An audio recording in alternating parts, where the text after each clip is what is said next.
Kunja Bihari Jaya Radha Kunja Bihari Gopijana Vallabha Girivaradhari Jaya Gopijana Vallabha Girivaradhari Yashodanandanam Brajajanaranjanam Yashodanandanam Brajajanaranjanam Yamunatira Vanachari Jamunatira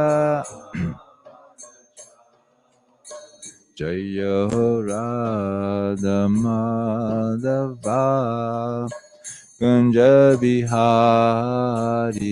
Jaya Radha Madhava Kunja Bihari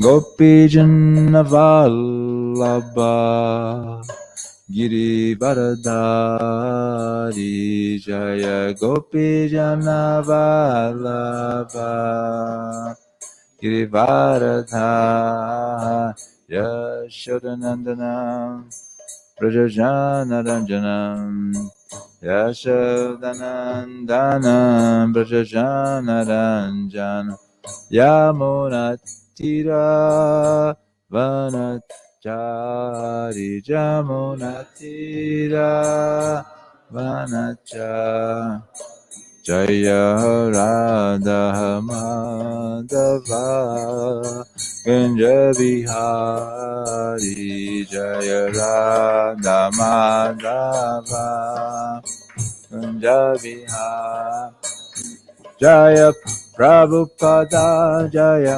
Prabhupada Jaya Prabhupada Srila Prabhupada Jaya Prabhupada Jaya Prabhupada Prabhupada Srila Prabhupada Prabhupada Prabhupada Jaya Jaya Prabhupada Jaya Jaya Prabhupada Prabhupada Prabhupada Jaya Jaya Prabhupada.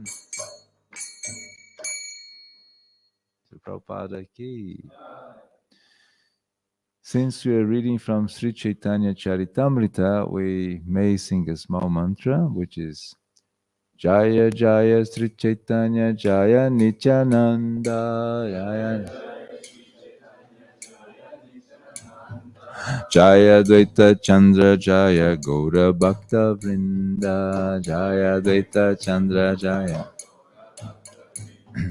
Jaya Jaya Sri Chaitanya Jaya Nityananda Jaya Jaya Sri Chaitanya Jaya Nityananda Jaya Dvaita Chandra Jaya Gaura Bhakta Vrinda Jaya Dvaita Chandra Jaya Gaura Bhakta Vrinda. Hare Krishna. So the verse today is a number of verses. Yes, this is right. Yes, I think so. We are reading from Sri Chaitanya Charitamrta, Madhya, chapter 20, verses 322, 21, until 328. Yes, okay. Chodda ekadine mashe chare shatabisha brahmaravatsare pancha sahasha chalisa Chodo ekadine mashe chari shati bisha brahmaravatsare pancha sahasha chalisa.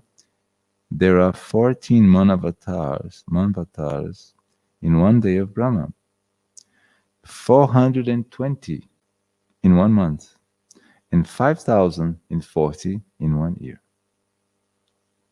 many administrators in this universe. Text 322. I think I'll just read the translation. During the 100 years of Brahma's life, there are 504,000 Manvatara avatars. The number of Manvataras avatars for only one universe has been given. One can only imagine how many Manavatars exist in the innumerable universes. All these universes and Brahmas exist only during one exhalation of Mahavishnu.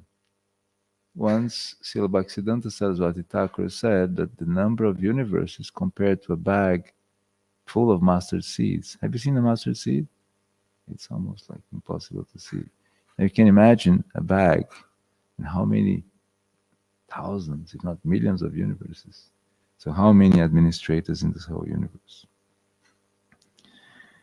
There is no limit to the exhalations of Mahavishnu.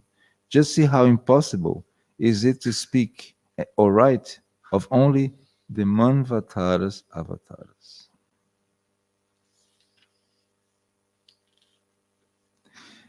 In the Swayambhuva Manvatara, the avatar is Yagya.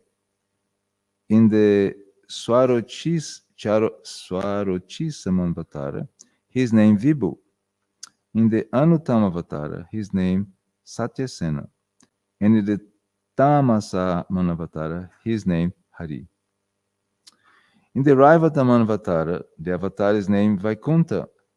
In the Chakshu Manvatara, his name Ajita. In the Vaivashata Manvatara, his name Vamana.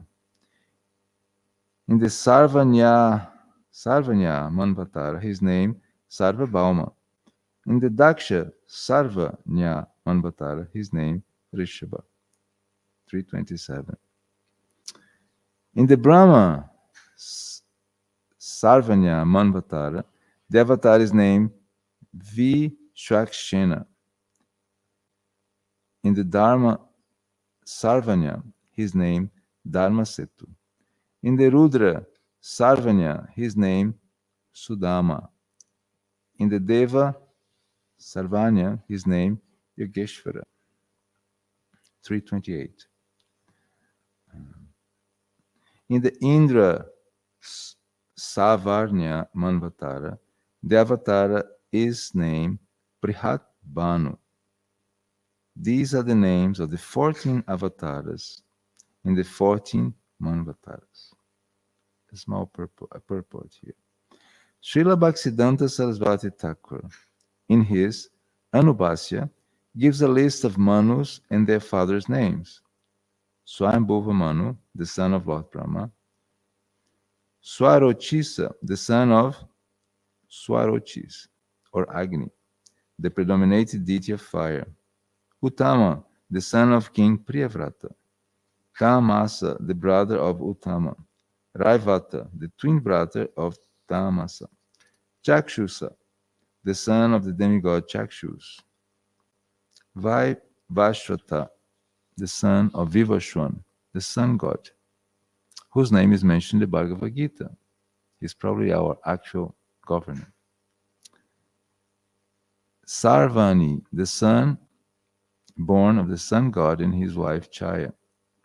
Daksha Sarvani, the son of the demigod Varuna.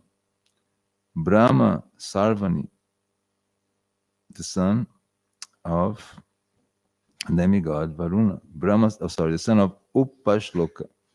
11 to 14. Rudra Sarvani, Dharma Sarvani, Deva Sarvani, and Indra Sarvani. The sons of Rudra, Ruchi, Satyasara, and Bhuti, respectively. Srila Prabhupada ki Jai.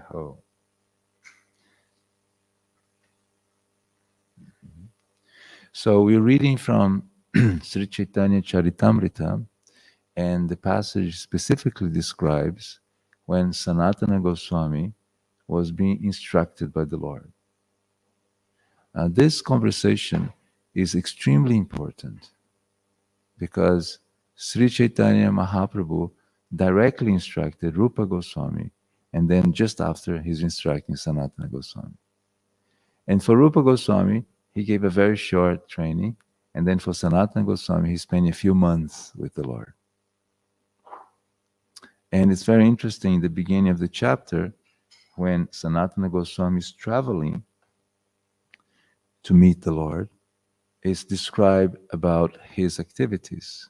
And he was in prison, as you may remember. And he was in prison because he wanted to break free from the system. He wanted to leave his house and become a Hare Krishna. And his king said, no, you cannot be a Hare Krishna, you go to prison instead. We sometimes face that problem when we want to become a Hare Krishna. In my case, I was very fortunate. My parents really were supportive and they were very happy that I joined, because my previous activities were not as glorious as the Hare Krishna activities. So, Jai, finally he got something which is sane and spiritual. So they're very happy. But the king was not so happy with Sanatana Goswami because he was such a big counselor of the king. Even though the king was from a different religion, but he understood that the best ministers were coming from the Hindu tradition. Because first of all, they had all this Shastra background. It's just like today, the IT world has discovered that all the Shastra background is good for mathematics. So the world is populated with Indian ITs. Google, Microsoft, any place you go, any country you go, and it's so nice that in every country there's a Hare Krishna temple, right? So it's good. It's kind of interesting, the combination. So so he understood that the ministers were very, very intelligent and were capable of solving issues that he could not. Because the ministers could understand deep philosophy, but also deep culture. And by understanding the two ends, they could apply very efficiently in every place. So the citizens would be happy, even though the king was a foreigner. It's like Scotland being governed by the Russians, and still you feel happy, because the counselors were so expert that you didn't even feel that there was a different government. And you see, Sanatana Goswami was so rich that to get away from prison, he offered 5,000 gold coins. But he could see that it specifically mentioned that the person was a meat eater, therefore he was not satisfied. And it's an interesting connection why meat eating and not satisfaction is interconnected. Because if you analyze what meat eating means, it's really like, I want to have you as my food. I'm not satisfied with the grace of the Lord, with the abundance of the Lord. I want to kill you to exist. So that develops a lot of bad qualities in the heart. And Prabhupada says, therefore, a person cannot advance spiritually because those impurities are too intense in the heart for the person to perceive the subtle elements of sattva guna in spiritual life. So he understands the mentality and he offers 7,000 gold coins. Not only offers, but he puts it in front of him. He says, here, for you. Now, to translate what that means, 7,000 may be a big money, but we're not really translating. If 31 grams is standard weight of a coin in here, 31 grams times 7,000 will translate, if you take the gram, is about 80 pounds if you buy spot. It could be about up to 50 or 60, but 80 pounds per gram. He would have something like 17 million pounds just to give to this person. So this is the kind of wealth we're talking about. He's not just rich, he was extremely rich. If you consider that Rupa Goswami received a boat of gold coins, this is just a small portion of the boat, very small, to pay this person. And he kept with, not him, his servant kept with him 8 gold coins, worth 20,000 pounds.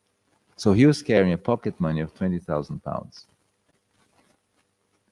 Now, it so happened that the person who hosted Sanatana Goswami was a person with deep astrological knowledge, and he could see the future, he could see things. So he saw that they were carrying money, and he was ready to kill them to get the money. And Sanatana Goswami had instructed very strictly his servant to leave all the money behind.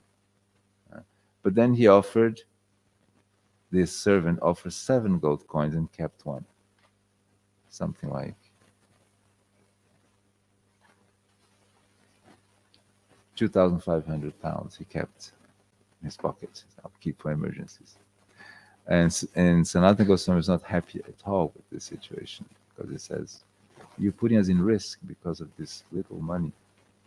You just give it all.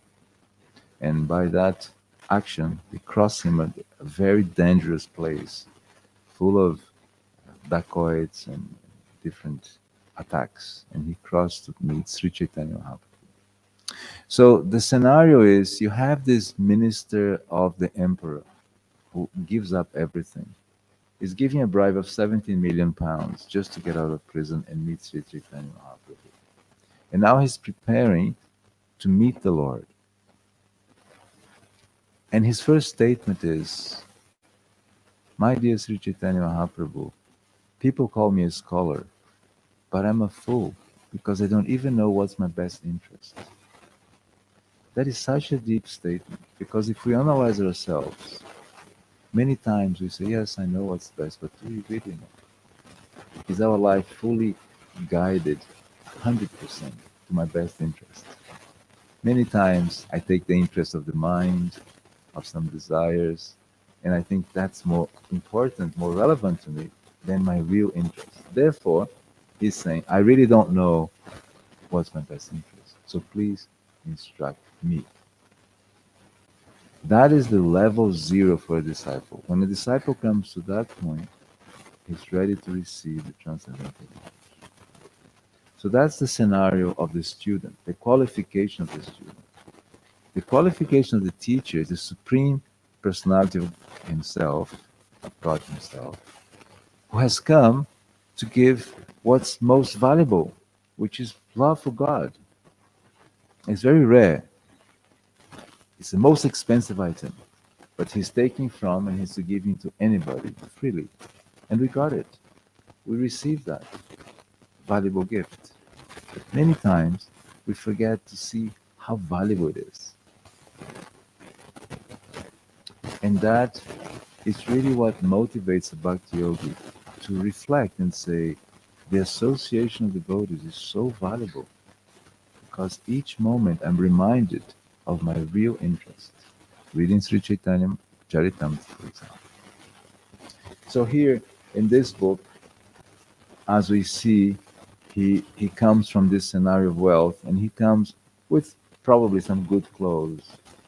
And the Lord looks at him and suggests he should change. So Tapan Mishra Prabhu, he offers to give him some new cloth, and he says, no, give me some old cloth. And he immediately tears into his Goswami's cloth. But he keeps a very expensive chadar. And the Lord keeps looking at the chadar.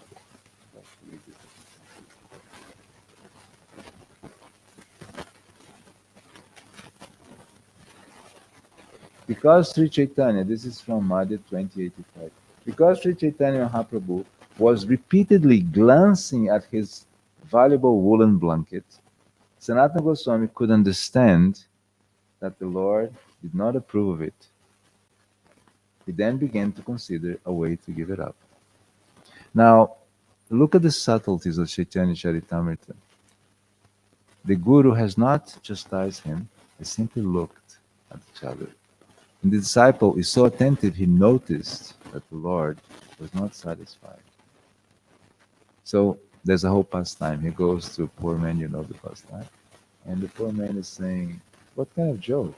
You want to change this expensive woolen chadar? You're joking with me? You're supposed to be a sadhu. Why are you making fun of me? You want my old cloth in exchange for your expensive woolen chadar? And then he very honestly says, no, I'm serious. I need that, because this is what now I'm going to practice. And when he narrates to Sri Chaitanya Mahaprabhu, he's extremely happy. And he says to him, he narrates the whole story. And Sri Chaitanya Mahaprabhu says, it would not be befitting for you, having done such a big renunciation, to keep a small little piece of attachment. That disqualifies your offering. So why not give it all? And it's true. If you come to a town doing book distribution on a big car, people already kind of look at you like, why are you asking for money if you have such a big wealth? Look at your car. But when you come like in old cars, we had in Brazil very old cars, mind you. And they were, so when we came to town, people say, yes, you need some money. Can I help you? Actually, there was one lady. We're in a very poor region of Brazil. Brazil is not poor. People say it's a poor country, but there's a lot of wealth in Brazil. But this specific area was poor. And this lady is living in a mud house. And I just want to emphasize the kind of piety which still exists with these people. And when I came, I looked at the house. I became shy to say a mantra, take this book and give a donation. I kind of, in my heart, she was so, I felt like giving something for her. But that was not all. She came to me and said, oh, good morning, my son. How can I help you? And I told her, we are just, oh, books, let me see. Oh, is it about God? You should need a donation, right? And I was almost saying, no, I don't need a donation. He said, wait a minute. She went. She had one of our money. That's all she had. She took it, she gave. Please take. I was so touched because that was more than many people had, if you compare comparatively. And she gave it with a full heart. So that was a big lesson to me, showing that the love of God is something independent of your wealth. And here's a lady who's probably a Christian lady, but she has deep realization of how she should help people, even if she doesn't have it. And Sri Chaitanya Mahaprabhu is preparing Sanatana Goswami for this idea. Now, many times we think about simple living, high thinking, as something which belongs to the Vaishyas, to a specific group, to the farmers. But actually, it's our philosophy. Sanatana Goswami, very rich man, is becoming very simple. He's living from very simple things, used cloth and begging. So the whole Vaishnava philosophy is streamlined that kings, rich merchants, rich people will become simple at the end of their pursuit to be able to fully grasp the mercy of Krishna. So there's a tendency in our society to everybody at any moment just go for it and become fully renunciants. And that has a good side, but has a side of caution. And I'm going to go back to this point. Before I do that, I'd like to go back a few chapters in this series and look at another chapter, which is called the cleansing of the Gundicha temple. Okay? You've read this chapter some time back. And in verse number 135, 12:135. Srila Prabhupada wrote a very big purport, which I really encourage you all to look at it. But just in the beginning, in commenting on the cleansing of the Gundicha temple, Srila Bhaktisiddhanta Saraswati Thakur says that Sri Chaitanya Mahaprabhu, as the world leader, was personally giving instructions on how one should receive Lord Krishna, the Supreme Personality of Godhead, within one's cleansed and pacified heart. Now, our process is a process of transformation. The whole process which we practice is to transform our heart from an unclean state to a purified state, and he's elaborating on that. If one wants to see Krishna seated in his heart, he must first cleanse the heart. as prescribed by Sri Chaitanya Mahaprabhu in his Sikshashtaka, Cheto Darpana Marjanam, every day we sing. In this age, everyone's heart is specially unclean, as confirmed in Srimad Bhagavatam. Ridi antastohiya badrani, to wash away all dirty things accumulated within the heart. Sri Chaitanya Mahaprabhu advised everyone to chant the Hare Krishna mantra. The first result will be that the heart is cleansed. Chetodharma Marjanam.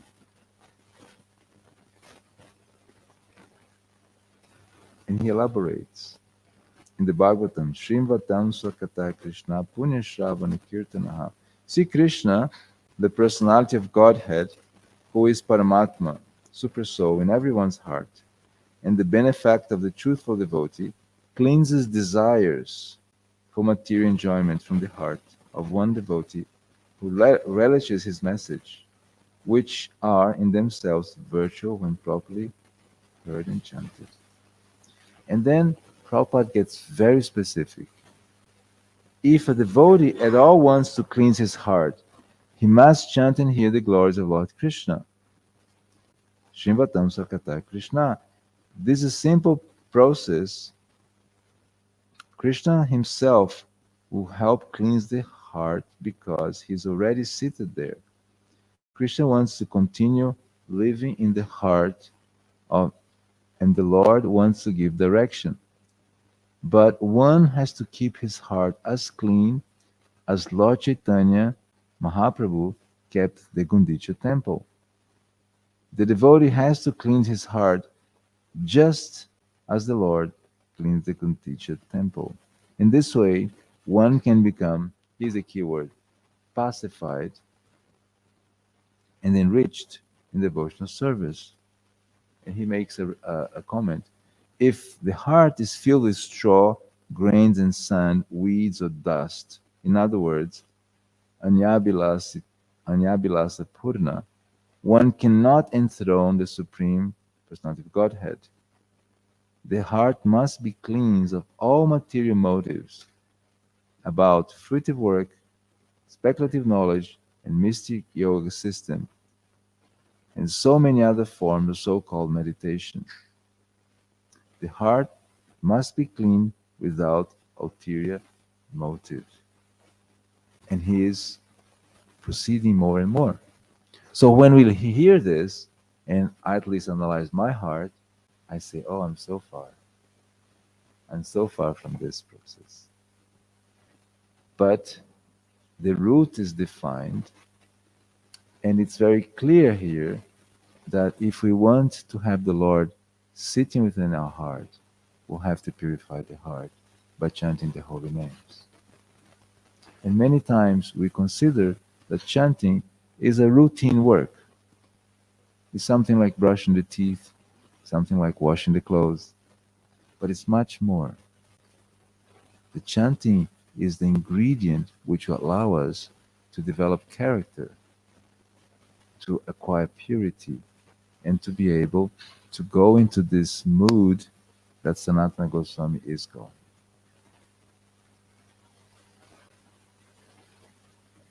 Now, when we hear also these statements, we may get disheartened at times, but the Bhagavad Gita 3.30 gives another perspective to this. The verse is 3.33,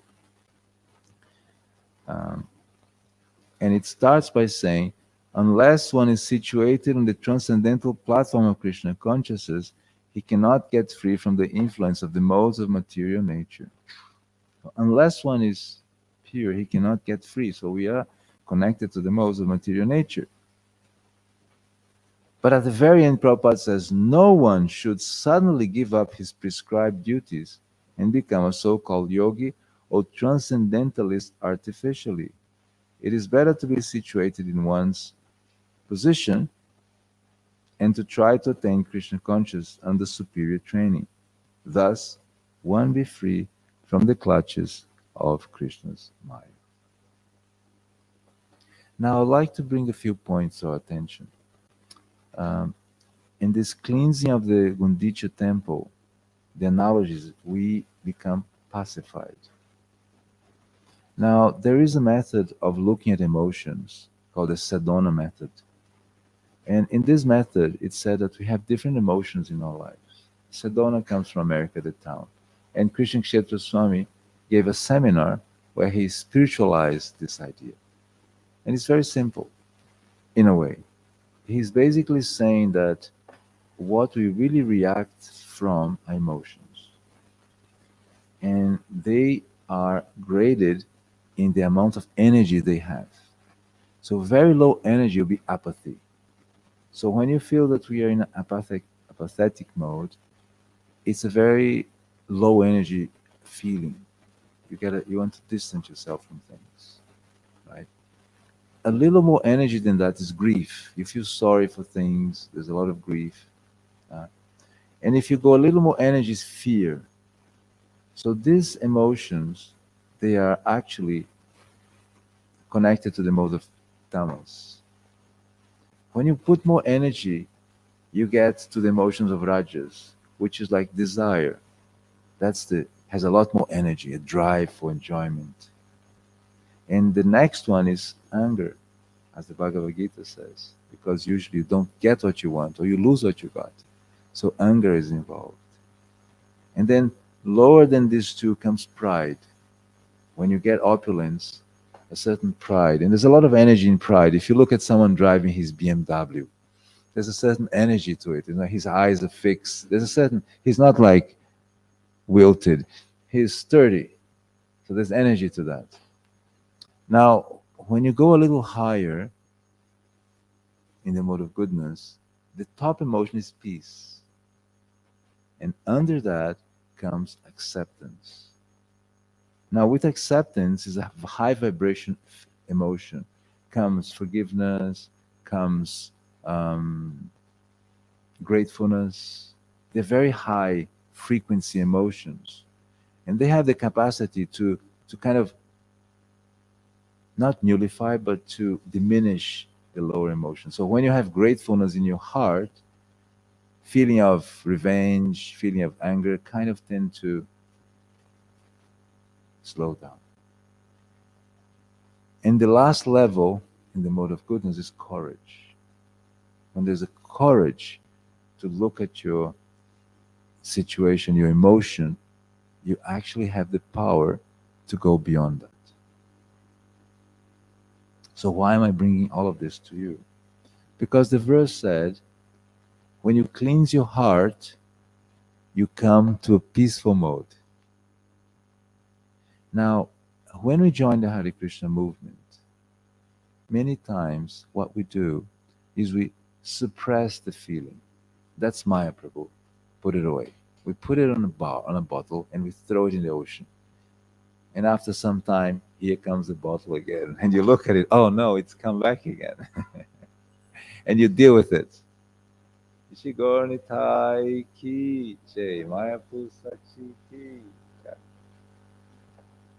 So you throw your emotion again, and it comes back to you.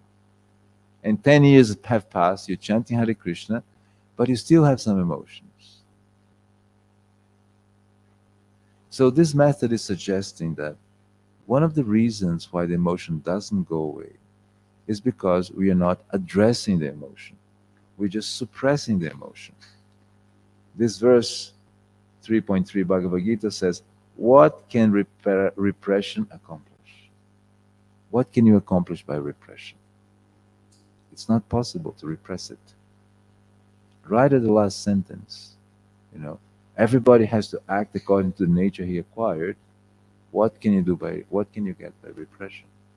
So when we analyze our feelings, we externally look like we're chanting everything is okay, but all these emotions, which are in the other modes, they're acting.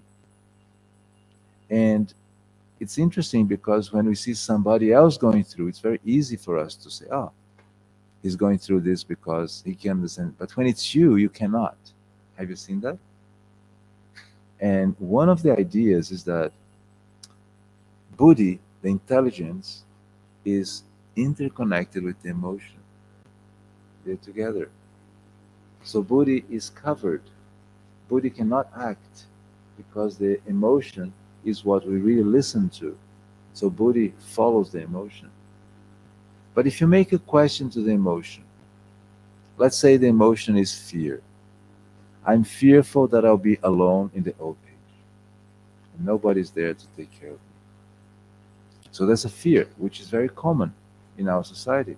As we get old, you know your body is not as the same, and you know you're going to need help. I used to deliver newspaper in Cambridge when I was a young boy, and I met many old people. And one lady, she insisted that I give the newspaper in her hand because I was the only person she met during the whole day. And so when I forgot and I put the newspaper in the little, I don't know how you call it, the letter letter letterbox. As the newspaper was going in, the door was opening. You forgot. And I said, I'm so sorry, I forgot. I am late for school. And she would just like, come in, have a tea with me. And then one day she opened up. She said, you're the only person I see during the whole day. And I said, really? So that fear is there. So what the method does, it says, can I let go this feeling? Can I let go of fear? When we make the question, the intelligence, it is making the questions to the feeling. So by making the question to the feeling, the intelligence and the feeling now are separate. And Buddhi has more energy to act, you have more intelligence. The answer may be yes, the answer may be no. I'm not ready to give up fear. I'm not ready to give up lust. I'm not ready to give up envy.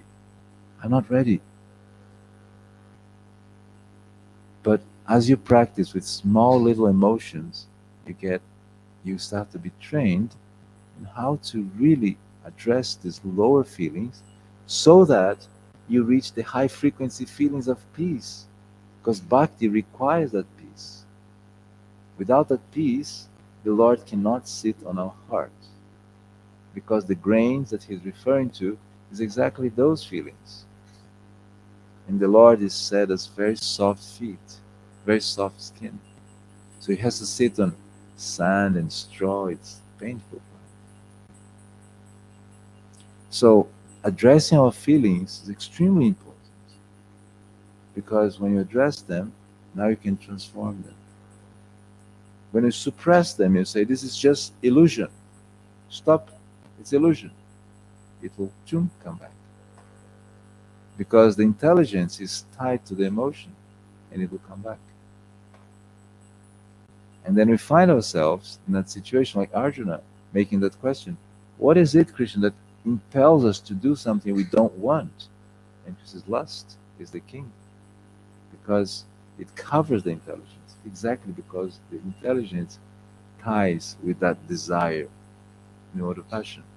And it cannot be free to think, to deliberate. So, Sri Chaitanya Mahaprabhu is showing Sanatana Goswami, which is completely self-realized already. But for the sake of rasa, he's giving all the knowledge so we can benefit today in Karuna Bhavan, listening to that conversation.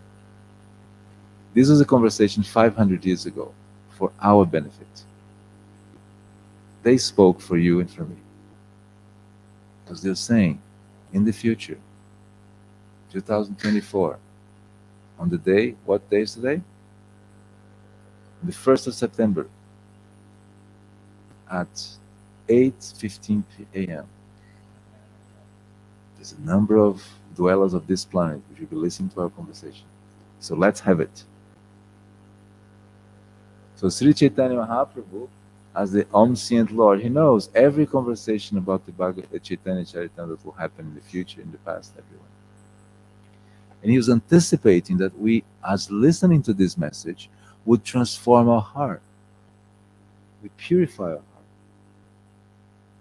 And for that, it is really important to address the emotions. Many times we think it's Maya to have emotions, but emotions is the mind. The mind and emotions are one. So conquering the mind means understanding and transforming your emotions. To finally have the subtle emotions of loving Krishna. That's the original emotions. So that is what Sri Chaitanya Mahaprabhu is teaching Sanatana Goswami. And he's showing all this function of the universe so you can know that everything goes back to the Lord Krishna. And he's predicting the Manavatars of the future. So how can there be a question of chance? By chance, life came to be. By chance, the countries are organized. No. There's a whole script of all the rulers of the universe for all the day of Brahma. It's all scripted. We're just enacting it. So it's no chance of chance. It's fully designed for our purpose, for our enlightenment in Krishna consciousness. That's why we read Sri Caitanya Charitamrta and Sri Srimad Bhagavatam. Confirmed from the distant side of the universe, a message came. Very good. Questions, corrections, comments? We have a few minutes. Yes, Joseph.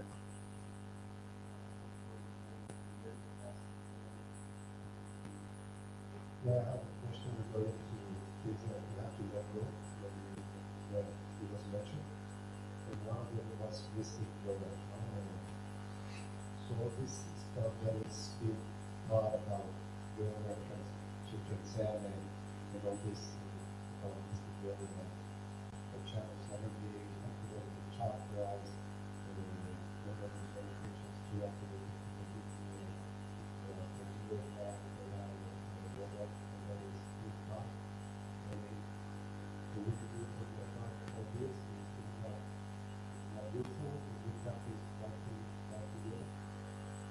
Very good question. Your question actually was made to Srila Prabhupada by his disciples. His disciples were thinking that yoga was good for devotees. And they said, Prabhupada, can we do yoga? And Prabhupada said, no. And they said, oh, that means only Bhakti Yoga, because the book says, is what we should do. And to understand that instruction, we go back to San Francisco. Srila Prabhupada took a flight and he found very nice the soda. For flight, it was very nice. He would drink a soda and his flight fatigue would be diminished. And the news kind of circulated among the... And then when Prabhupada arrived in a disciple's house, they were like full packs of lemon soda, like this, pack stacks, And Prabhupada said, what's this? Oh, bro, lemon soda, it's so good for us. Prabhupada looked, no, it's not so good for us. Lemon soda is not good for you. So Prabhupada was worried that we would drift by taking the yoga and we identify with the yoga process, Astanga yoga, all the yogas. So he said no. But when you see the mature servants of Srila Radhanath Swami, he shows how yoga is positive when you use it to preach Krishna consciousness. How many thousands are going to Govardhan eco-village to learn Astanga yoga and end up in Bhakti yoga? So as a medium, but as soon as you identify with that yoga and you think that yoga is me, is what I want, is what's going to save me, then you miss the point. It's just like if you want to take a flight, you have to get to the airport, right? And the airport is the mode of goodness. The mode of goodness takes you to the airport. But if you don't catch the plane, what's the point of getting to the airport? So these things will take you to a certain material position, but will not board you on the transcendental plane back to Godhead. Why is that? Because the transcendental world is made of an energy which does not enjoy impurities in the heart. Because there's no impurity there. How can there be a connection? And you and I will have to be born in a village there and learn how to serve Krishna from that village. So if you're just arriving there full of impurity, what's the connection to the village? You have to know the culture, you have to be there to practice until you're perfect, and then you go back to Godhead. So The plane, the transcendental plane, is what Prabhupada was teaching us. And even if you don't have the mode of goodness, you can reach with a lot of trouble. We had so many turbulences in our flight, pioneer flight, and we still have some. But when you reach the mode of goodness, everything is more stable, because the mode of goodness is actually functioning under duty and not desire. So to be situated in the mode of goodness, you give up desire in favoring duty. It's my duty to go to Mangalar today, I go. Oh, but today I could just not go. That's desire. So you fall from the mode of goodness into another mode. And you justify, oh yes, but actually, and you create a little philosophy around it. But the truth is, if you are here, your sadhana is whole, and you have a lot of mode of goodness to lead the day, to face the challenges of the day with that shield of goodness around you. That's one. The second thing is, when you come to Mangalarti, what is your consciousness? That is the most important. So coming to Mangalarti is the mechanical part. Elevating your consciousness is the internal part, is the heart part, the most important part. So some people say, since it's the most important part, I don't have to go to Mangalarti, I just have to change my heart and that's it.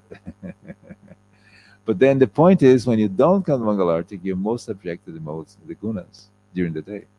It's harder to cross the day.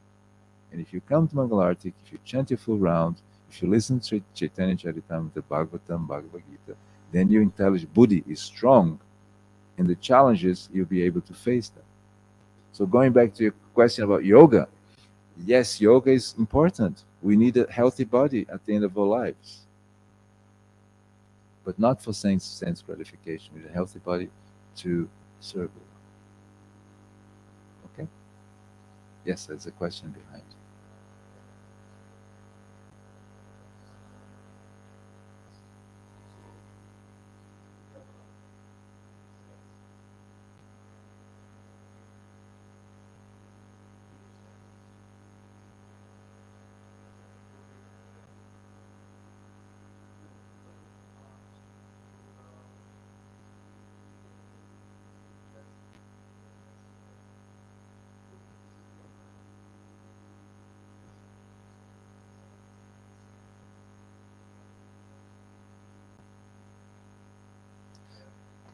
It's a very good question.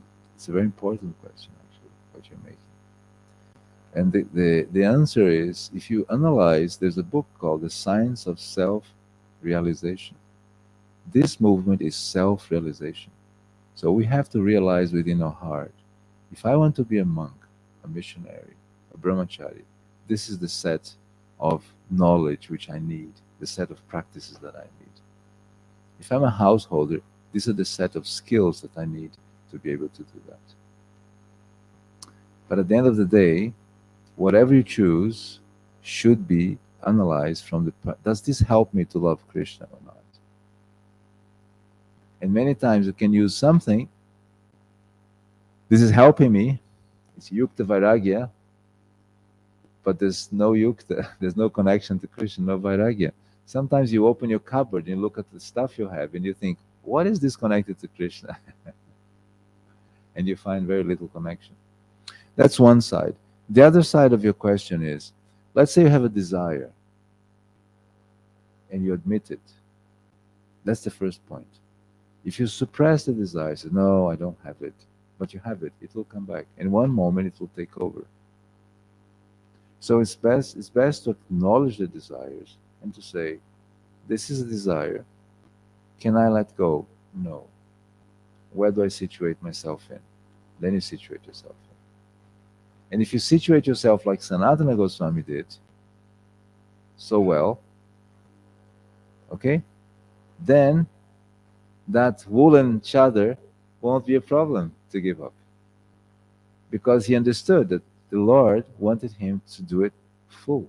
Because as you see, he will become the most prominent inhabitant of Vrindavan. He's the well-wisher of all. Anybody has an issue in Vrindavan, Sanatana Goswamiji. He's a friend of all. hooligans, saints, because he's fully aware that everyone is a servant of Krishna, and his role is to help them in achieving that uh, service to Krishna. Is that okay? Okay. Yes, we have a question here. A comment. Okay. Correction.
Okay, it's an important point you're bringing. What's your name? Balesha Ramananda. Balesha Ramananda. Japataka Swami, no. Gopal Krishna, yes. No, Japataka Swami have a third name to your name. If you're a disciple, have three names. Gopal Krishna, yeah, he's a wonderful Vaishnava and very strict. And it all depends on what is your duty, what is your service. We can't take one instruction and go across the whole society. Because for one devotee, he may be the person his guru is preparing to play very nicely the mridanga, and that will be a distraction. For another disciple, playing the guitar will enhance the preaching because you attract young people, and it's so nice. So, one of the issues we have in our society is that we take one instruction and we apply horizontally across the board. And that's not how instructions are done. I'll give you an example. Every day, when you get the water from the altar, we go behind the person. Have you noticed that? And you throw at the back. Do you remember that in the past we threw it from the front of the devotees? So one time that water was hitting the glasses of a very prominent guru, and he said, "No, you come from behind." And then the devotee took the instruction. Guru Dev said we should put water from. Now the whole society takes water and gives you from behind. But actually, you're supposed to give from the front because you have a relationship. I see you. First of all, I see. I just feel some kind of rain came to my mind. I see you, right? And then I prepare myself for the mercy, which is the water, and I bow down. I receive it, and I look at you, and I thank you. So there's an exchange of rasa. Yeah. So a simple event tells you how this happens. And there are many other instances, and a ritual starts to be created based on those little elements. Um, so for us, it's really important to keep the founder acharya at the center of our teaching and learning experience because he was able to see across culture, country, birth, mode, and he could instruct us according to that need. And if you look, you see instruction where Prabhupada says, play the harmonium, and where he says, play the guitar. For George Harrison, he says, to join, he says, no, don't join. You play, you convince the world through your music. So that's how we should discover what's our gift to offer to Krishna and offer that to Krishna. Everybody has a talent to give. So what is my talent to offer to the Lord? Okay.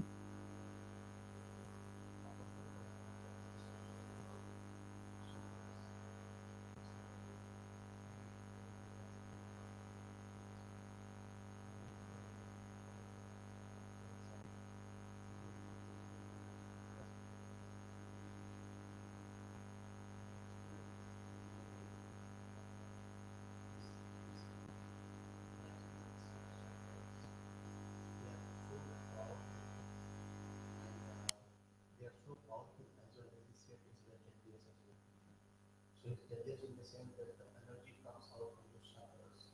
If you and if you're not able to evolve those, you can become blind. So that's why this is not recommended in Kali Yoga. Because we can't spend so much time on developing those chakras. And if this goes wrong, we will become bad. And that's why it says the best practice and best way is to go to the Bhakti Yoga as recommended in the Shastras or the Srivas. Yes, I'm familiar with um, those thoughts. And it's very interesting because Prabhupada also recommended that.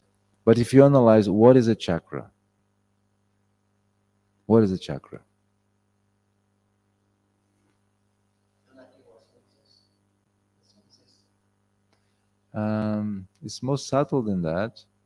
The senses is what receive energies from the chakras. The chakras are your points of energy which has a certain vibration. So the first chakra will be your maintenance, your second chakra, your identity, sexuality, your power to do things, your love, your affection, your expression, your intuition, and your transcendence. So all these energies are in your body, just like water flows down, the sun rise, and there's sunlight. You can't eliminate. They're there, part of your body. Now, if you are using some technique to improve it, and that technique is coming from a guided teacher, and you have a certain instruction, um, there's no harm in doing it. It's dangerous. People who try to manipulate, some teachers know that, you know. But I myself was doing that kind of Kundalini yoga when I was, and it was dangerous. I received not an ISKCON guru, but another kind of teacher, and he said it's very dangerous to do that without a teacher because it can just go crazy. And if it goes crazy, to kind of hold it, it's very difficult. Now, when you reach that peace state, your chakras pacified. Because if you're not peaceful. So many times we take for granted that my previous baggage of life doesn't act on me anymore because I became a devotee. But that's not the case.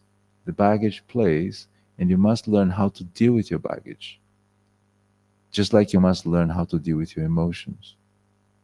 Because the chakras in your body, they are like the energy flow which will let you function. Your prana will go around the chakras, and there are 7 airs holding the prana and the jiva together. So you need to be aware of that energy, and you need to know where it's placed rather than be unconscious of your energies. And we become tempted with the idea that I'm here, I'm practicing bhakti, but I really have no connection with my emotions, with my energies. And as a result, it becomes a little bit superficial. Because when I dig a little deeper, I can see the emotions coming out like anything. So when you find a genuine devotee, he has worked through those emotions, and he's peaceful. Not only peaceful, but he's transcendental. He's gone beyond peace. Peace is just the base from which the spiritual life starts from. So if you're becoming peaceful and the method is helping you and you're adding the holy names, that's good. If you're in an ashram and you're now going to study and that's going to be distracting for you, then yes, some instruction. This is not what you should be doing. But we should be careful with the tendency to put a straight line. You know, that's come from the Judaic-Christian tradition. This is hell, this is heaven. You know, in the Vedas, there is a gradation. From the devas to the demons, there's a gradation. Prahlad is somewhere in between, and he's a saint, but he's in the other side. So the gradation is very the degradation is not degradation. So I'll end with a small message. From Sanatana Goswami, we learn how important it is to surrender to a pure spiritual master and to imbibe his instructions and not to judge anybody. Sanatana Goswami was the opposite of judgment. He was the manifestation of acceptance. He is the manifestation of tolerance, the manifestation of help. And that example was so blissful that in Vrindavan, in Guru Purnima, he is celebrated as the eternal Vrajavasi who is in love with Krishna and keeping the whole Vraj together. So that's an example to follow, that unifying element of Krishna consciousness. That's what he's preaching to us. On that note, I've passed 7 minutes, 8 minutes. Sorry for that. Hare Krishna. Srila Prabhupada ki, Gaura Premanandi.